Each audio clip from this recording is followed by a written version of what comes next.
2025-26 অর্থ বছরে কৃষি প্রণোদনা কর্মসূচির আওতায় পটুয়াখালীর দশমিনায় ৫,৫০৫ জন কৃষককে রবি মৌসুমে গম, সরিষা, সূর্যমুখী, চীনাবাদাম, সয়াবিন, মুগ, মসুর, খেসারি, ফ্যালন ও শাকসবজি ফসল আবাদ উৎপাদন বৃদ্ধির লক্ষ্যে ক্ষুদ্র ও প্রান্তিক কৃষকদের মাঝে বিনামূল্যে বীজ ও রাসায়নিক সার বিতরণ করা হয়েছে। পটুয়াখালী থেকে সঞ্জয় ব্যানার্জির প্রতিবেদনে দেখুন বিস্তারিত। সোমবার বেলা 11টায় উপজেলা কৃষি অফিসের আয়োজনে কৃষি প্রণোদনা বিতরণ করা হয়।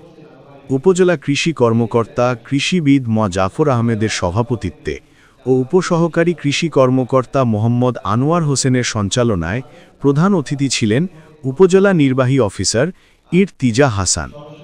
বিশেষ অতিথি ছিলেন উপজেলা প্রকল্প বাস্তবায়ন কর্মকর্তা মিঠুন চন্দ্র মজুমদার, উপজেলা জনস্বাস্থ্য প্রকৌশলী সাইফুল রহমান শাহীন, আরডিও আরিফ হোসেন, উপজেলা পরিসংখ্যান কর্মকর্তা মনিরুল হক, তথ্য আপা নাদিয়া আফরোজ ও সুবিধাভোগী নারী পুরুষ সহ অন্যান্যরা।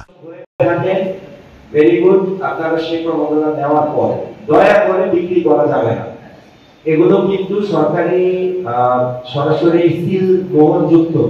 আপনারা এটা বাজারে যেগুলো পাওয়া যায় এই প্যাকেটগুলোর মধ্যে কিন্তু আলাদাভাবে আইডেন্টিফাই করা যায়।